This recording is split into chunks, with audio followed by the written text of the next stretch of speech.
Justin Arana ng Arellano Chiefs bibisita sa Sports Studio of Champions. Mga libero ng NCAA Season 97 Volleyball, handa ng dumepensa. Courtside reporters, tuloy pa rin ang trabaho sa team practices. At NCAA Volleyball Anchors, pag-uusapan ang nalalapit na torneo. Mula pa rin dito sa Sports Studio of Champions, ako si Martin Javier. At ako naman si Sofia Seniron. And this is your guide to anything and everything about sports.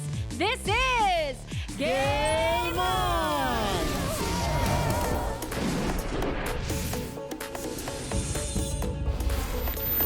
Believe in unity. We have the strength, we have the numbers. Walang iwanan, 'cause we'll fight together. Excited from the past, there's no stopping us. We're stronger together, we're stronger together, Sandiga, makakaya siya. Excited from the past, there's no stopping us. We're stronger together, we're stronger together. Sa ating episode ngayon, ating kikilalanin ang mga libero ng bawat kupunan sa nalalapit na NCAA Season 97 Women's Volleyball Tournament.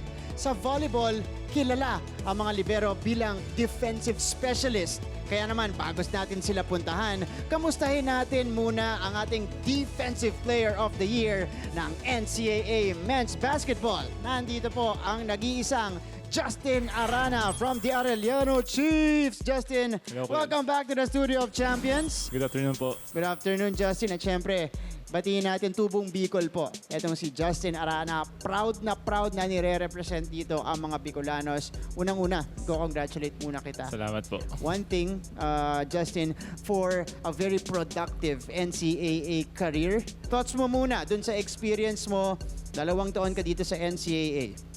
Siyempre, sobrang laking pasasalamat ko talaga sa NC, special sa Arellano community and management kasi sila yung nagbigay ng second chance sa akin eh. Kasi yung from other league, umalis na ako, then sila yung nagbigay ng second chance sa akin. Kaya kung ano man yung narating ko ngayon, dahil sa kanila talaga yun. At syempre, Justin, walang makakalimot dun sa napakagandang kwento mo dito sa Season 97. Dahil unang laro pa lang, kala natin tapos na ang season para kay Justin Arana. Pero bumalik ka at nagtala pa ng crazy numbers, monster numbers para dito sa NC. Kamusta yon? Kasi syempre, hindi mo in-expect yun eh. May injure ka agad first game, pero nailaban mo at maganda pa rin yung naging resulta. Siyempre, una-una, siyempre disappointed ako nun and frustrated talaga ako nun kasi yun na nga, yun yung last year ko and siyempre, gusto ko talagang tulungan yung team ko and simula nung nalaman ko na yun na nga, pwede pa ako makabalik. Laking pasalamat ko rin kay God kasi yun, ginabayan niya ako and natapos ko yung NCAA career ko ng maayos. At hindi po tayo disappoint ni Justin Arana. In fact, he gave us crazy numbers. I remember him grabbing 29 big rebounds. That's a season high. That's the highest I've seen done in person. Ganun po kagrabe yung ginawa this season ni Justin Arana. And of course, that triggered him to be drafted very high dyan sa ating draft sa Professional League. Justin, ikaw naman, 2 taon ka dito sa NC. Ano sa tingin mo yung mga napulot mo mga aral dito? Paano nag-grow yung laro mo papunta sa professional ranks?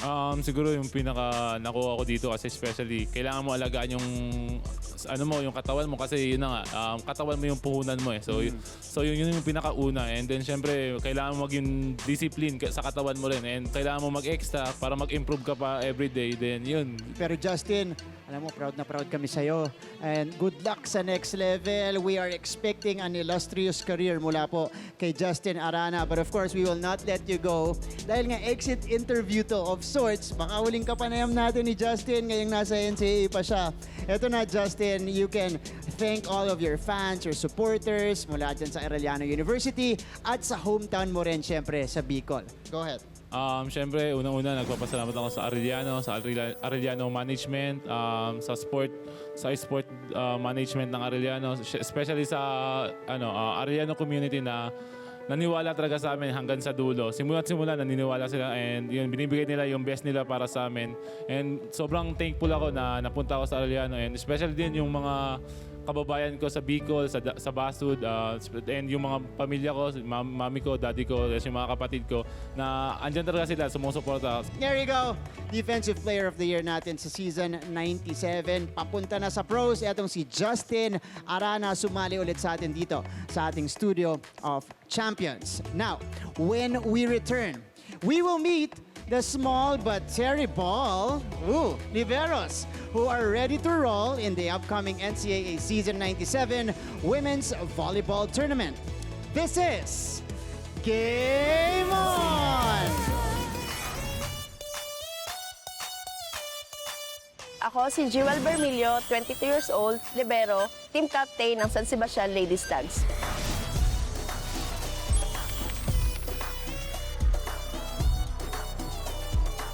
Sinabi ng team captain ako parang, yung pressure sa akin kasi ina-expect ni coach ako yung magagawa. Pag nakarating po kami ng Final Four, saka po namin i-goal yung championship po.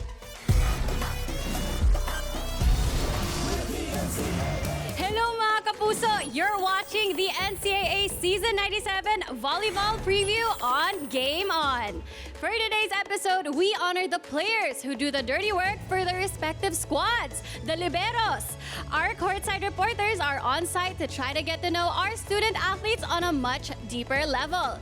Here is NCAA Home Court, Libero Edition. Sa number 1 sa libero, dapat mabilis. Pangalawa, dapat hindi siya matatakot. Pangatlo, willing siyang ibigay kung anong dapat niya ibigay pagdating sa loob ng court. Tumakbo, dumapa, lumipad. Libero should be smart, no? Alam i-place yung bola. Pag situational yan, sometimes si setter yung kukuha ng first ball. Kailangan may setter's mentality din tong si libero. And then, kailangan matapang, agile, mabilis. And kailangan masipag.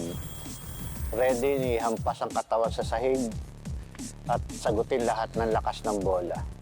Kasi ang libero hindi pa pwedeng tatamad-tamad. Alam naman natin kasi nasa kanya yung position na isa sa pinakamahirap gawin, which is the passing and the receiving. Para sa libero, kailangan mas mabilis at mahusay magbasa ng bola. Ikaw ang nagko-control ng depensa at receive sa likod. Ikaw ang nagko-control ng mga teammates mo. Siya rin yung magiging parang battery namin sa team na maingay, can push yung teammates niya, yung mga spikers niya na gawin yung mga bagay na kaya nila by playing a supporting role sa kanila. Kailangan yung depensa, yung floor defense. Siya yung nagli-leader, saka yung mga service receive, yan. Kasi siya yung alas lahat kumukuha ng first ball. Dahil ko sinasabi sa libero ko, kung maaari, kuhanin nyo lahat ng bolang pupunta sa court natin eh. Kasi as a libero, yun talaga ang ano niya main purpose niya, no? Mag-dig, mag-receive.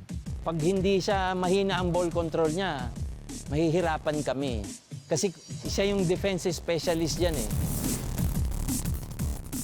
Ako si Lance Santiago at kasama ko yan si Jaira Mangaring, ang number 1 libero ng EAC Lady Generals. And pwede ko bang tanungin sa'yo kung ano yung role ng pagiging isang libero?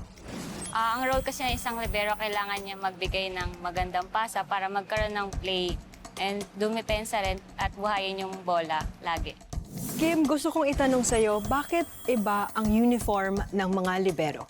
Kasi yung role po ng libero at main defensive player po siya ng team. Kaya iba yung color ng jersey niya. Tsaka para mas spot din agad ng referees yung kung sino yung libero ng team kasi sila yung labas-pasok sa court. I'm curious, ano bang role ng isang libero dito sa volleyball? Yung role po ng isang libero, yung floor defense po talaga ng isang team. Kasi kung wala po yung floor defense, hindi po tayo makakapag-opensa. Okay. Yun po talaga yung number 1 key po ng volleyball. Ang isang offensive na libero, yung kukuha ng service ng opponent. Alam naman natin na kapag bago magkaroon ng isang play yung team, nagsistart siya sa receive.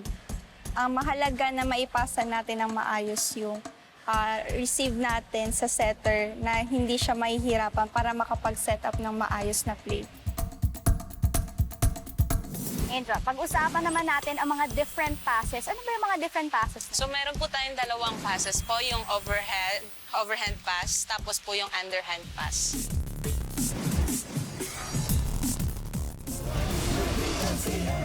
Looks like our courtside reporters are having a blast getting to know the liberos of each team. Sama kaya ako next time, no?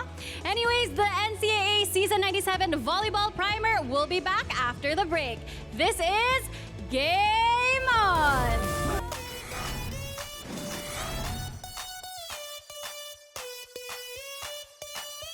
Hello po, I'm Alia Grace Daisong, 21 years old from Ormoc City, Libero of Arana University Lady Chiefs.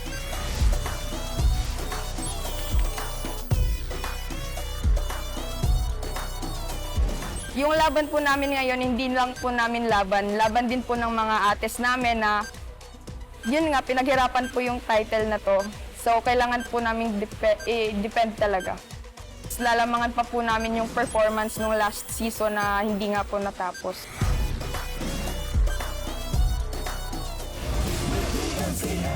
Kayo po ay nakatutok sa Game On at balikan muna natin ang mga courtside reporters na kasama ang mga liberos natin sa NCAA Volleyball.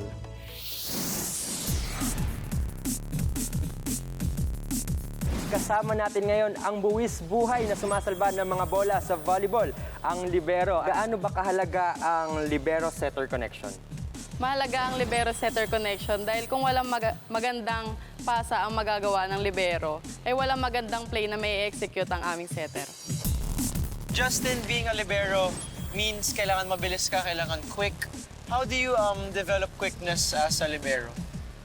Siguro more on cardio at saka sprinting kami, more on ladders, ganon. So, ini-improve lang ni Coach namin kasi lagi lang kaming tumatakbo so hindi naman kami tumatalon masyado. Yes. So, tinatagalan lang din ni Coach yung cardio namin, saka mga footworks. Lagi natin naririnig about libero ay yung mga rolling, digging. Ano ba talaga tong mga terms na to? Yung roll and dig po, simply bumping the ball. Yung pag hinahabol niyo na po yung bola pag malayo, kukunin niyo po siya tapos magro-roll po kayo. Ano nga ba ang dolphin dive? Ginagamit mo ba yan inside the court? Bakit dolphin ang tawag? Most of the time po, lalo na sa drills, kasi in defense po, when the ball is traveling low to the ground, sometimes hindi na pwede yung dididig mo lang siya, lalo na pag sobrang baba na. So, kailangan mo na siyang i-dive. Kasi sa training naman, tinuturo din naman po siya nila coach. Tapos, meron din 3 different techniques kung paano siya gawin. Meron akong naririnig na term. Para siyang pagkain pero in volleyball, this pancake term. Can you explain it to me? Ang pancake po, it is a part po ng defense po in receiving po to save the ball.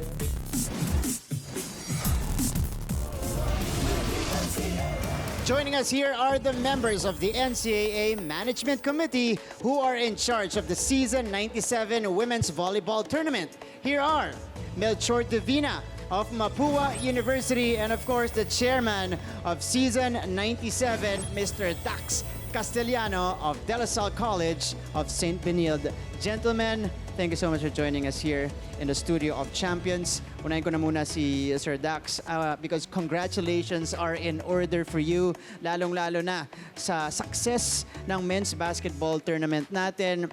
Thoughts on what transpired in the basketball tournament? It was smooth sailing, especially with the transfer of venues, welcoming the fans again. Your thoughts on the experience, sir?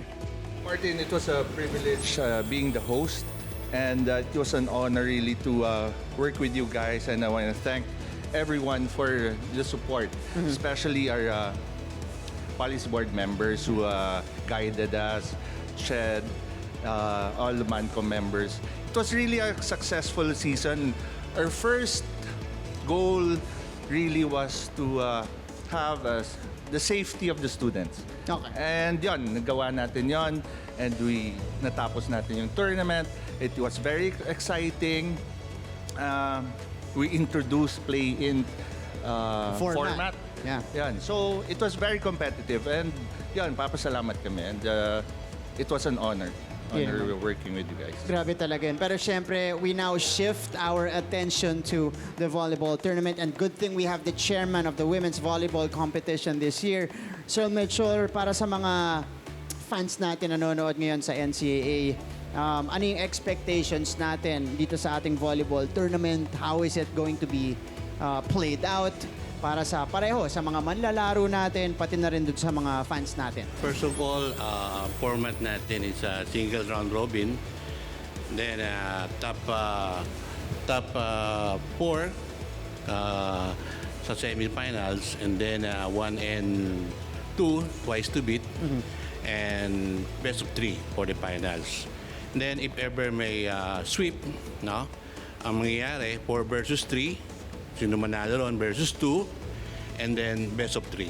Okay. So that is our tournament format. And when it comes to expectation, just like in basketball, since almost 2 years, no competition, no tournament, no scouting. Yeah. So just like Mapua, hindi namin alam na napapasok pa lang kami sa Pero finals. nasa finals. Oh. Yun. So same as volleyball, di natin malaman ngayon. Pero kung pagbabatayan natin yung last season 19-20, so andyan pa rin yung Binild, Arellano, Beda, and Perpetual. Sir Dax, I want to invite our NCAA fans tune in because again, we are starting a brand new tournament. This time it's on volleyball. Yes, we're inviting the NCAA community. Right now, we're accommodating audiences and NCAA fans to watch the volleyball tournament. Okay, this coming June 11. Okay. Thank you so much, Sir Dax. Sir Melchor. Okay, we're inviting all NCAA, not only the NCAA community and other mga mahilig sa volleyball. On June 11, let's pray na lang. Pray hard, it works. Na sana level 1 all throughout. Oh, syempre, magdasal tayo. Kasama natin ang buong volleyball community nagdadasal. Pero syempre, nakalock in na yan. Thank you so much, Sir Dax and Sir Melchor, for joining us here on the show. Thank you, Martin. Thank you, Martin. There you go. Our management committee representatives po nandito sa Studio of Champions, and the NCAA Season 97 Volleyball Primer Show continues after a few reminders. Kaya po magbabalik ang Game On!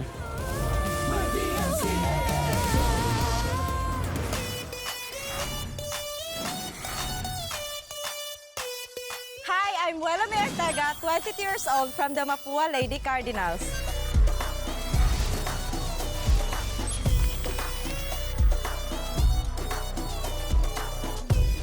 Doon po sa Cebu, para ang lawak na po ng narating ng volleyball po. Tsaka sobrang dami din po na-inspire sa Cebu na gusto din na lang mag-volleyball. Kaya ayun.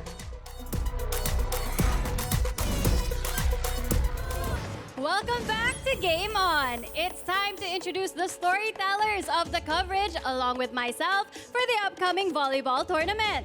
We've got Martin Antonio and Anton Rojas. Yay! No offense, Martha. It's a different feeling when it's Sofia Senioron introducing us here on set. Okay. Very timid and very formal.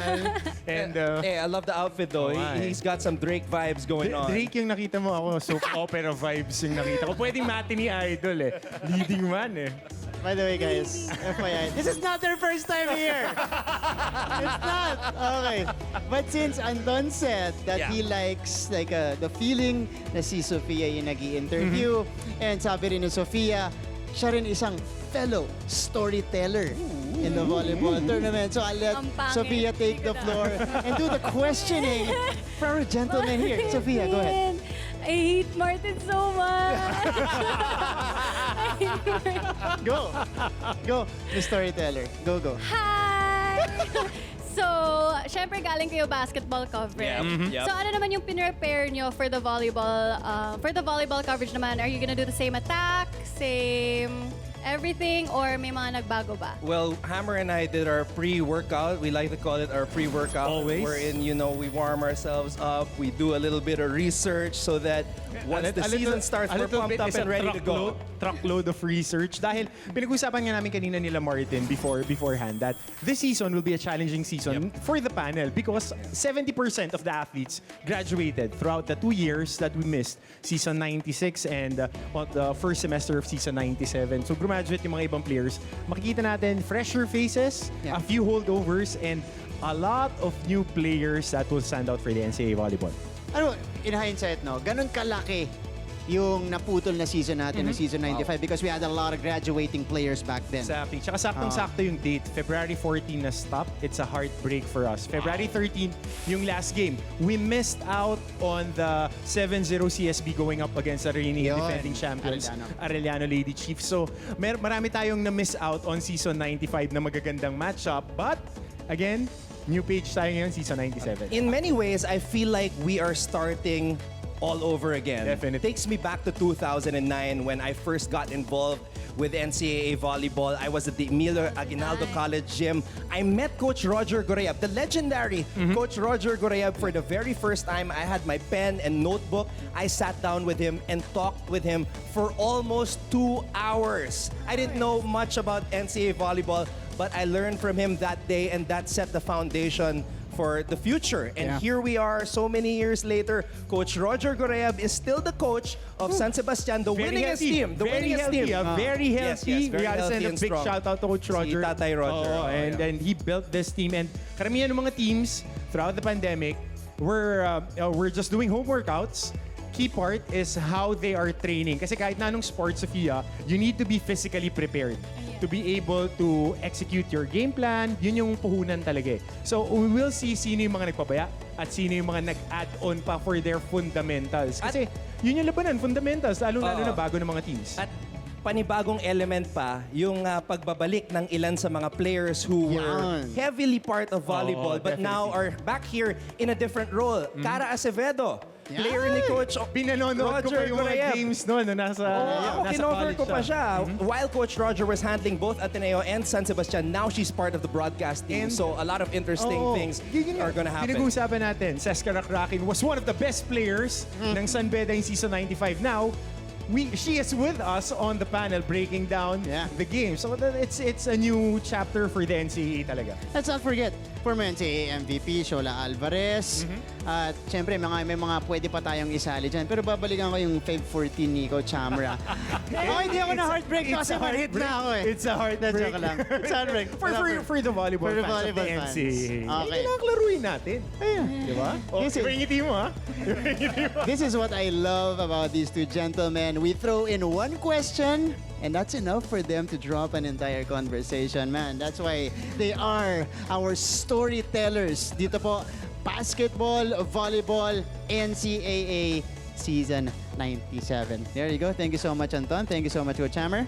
Looking forward to the season. Looking forward to the season. Definitely. And looking forward to all the new student athletes who would step up to the plate and write their own stories this season. Thank you so much, Anton and Coach Hammer, for joining us here. Ngayon, kanina pa namin pinauulit-ulit na bukas na nga po magsisimula June 11 ang volleyball tournament natin. Ito po ang ating full schedule for all of our NCAA and volleyball fans.